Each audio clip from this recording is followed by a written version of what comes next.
Paris, 1925.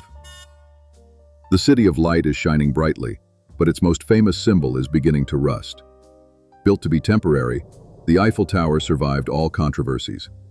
But 36 years after its inauguration, it is incredibly expensive to maintain, and its past glory seems far away.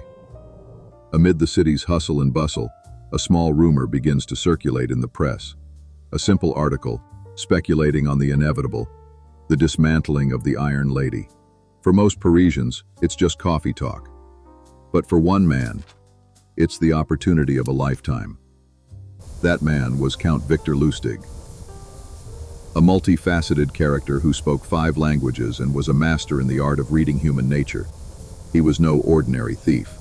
He was a psychologist, a showman, one of those brilliant minds who, like so many others in history, decided to use his genius for greed. And as he read those few lines, the most audacious plan of his career was born. He wasn't going to steal money. He was going to sell the most famous monument in the world.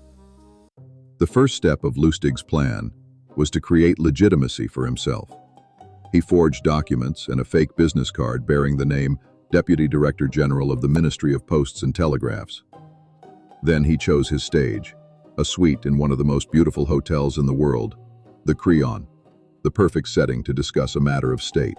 He secretly contacted 5 of the largest metal salvage companies in the city, telling them of a highly confidential opportunity. Facing his audience, he laid out his story. The maintenance of the Eiffel Tower had become a burden on the taxpayer. The state had made a radical but unpopular decision to sell it for scrap. The secret, he said, was essential to avoid a national scandal. The hook was cast. All that remained was to identify the right fish. Lustig was an expert on human nature. He quickly spotted his ideal target, André Poisson, an ambitious man, eager to make a name for himself in the Parisian business world.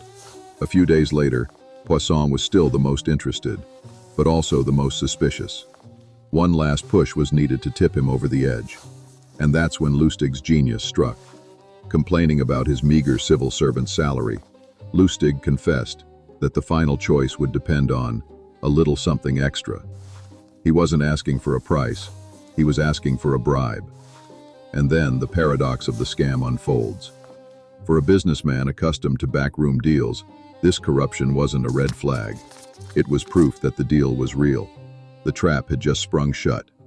Poisson was convinced he had bought the contract of a lifetime. In reality, he had just bought an illusion. With the money in his pocket, Lustig didn't waste a second. There was no contract, no ceremony, just a suitcase full of francs and a train to catch. While the fake official was heading to the Gare de l'Est, bound for Vienna, his victim was waiting.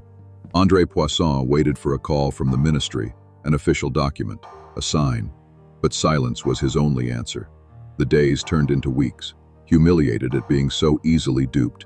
Terrified of becoming the laughingstock of Paris, André Poisson never filed a complaint. And it was on this shame that Victor Lustig counted to guarantee his impunity. The story of Victor Lustig teaches us a timeless lesson about the nature of fraud. He didn't need technology. He didn't crack a safe. He hacked the human mind using its most powerful tools: audacity, trust, and a perfect performance. Today, the sets have changed, but the methods remain the same. The Hôtel de Crillon has become a fraudulent website with an impeccable design. The fake ministry letterhead has become a phishing email impersonating an institution. Lustig's scam wasn't based on selling metal, but on selling a credible story. He understood that we are more inclined to lower our guard when faced with something that seems official, legitimate, and a little too good to be true.